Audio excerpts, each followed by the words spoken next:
Keçmiş Sovet hərbi bazasından Su-25 qırıcı təyyarəsini ustalıqla Azərbaycan tərəfinə keçirərək orduya həyati əhəmiyyətli hava üstünlüyü təmin edən ilk Azərbaycan təyyarəçisi olan cəsur pilot, Azərbaycanın milli qəhrəmanı şəhid baş leytenant Vaqif Qurbanov. Baş leytenant Vaqif Qurbanov və azərbaycanlı hərbçilər 92-ci ildə Stalçay aerodromundan Su-25 qırıcısını Azərbaycana gətirərək milli hərbi hava qüvvələrinin əsasını qoydular. Bu cəsur addım Rusiya tələblərinə baxmayaraq Azərbaycanın ilk döyüş təyyarəsini təmin edir. Onun adı Qarabağ döyüşlərinin qəhrəmanlıq səhifələrinə qızıl hərflərlə yazılıb.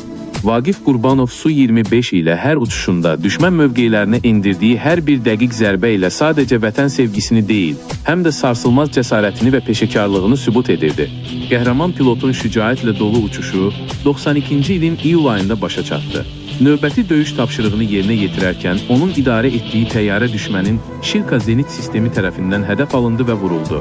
Baş leytenant Qurbanov katapultdan istifadə edərək təyyarədən çıxmağa nail olsa da, düşdüyü ərazidə düşmən tərəfindən yerdən açılan atəşlə şəhidlik zirvəsinə yüksəldi.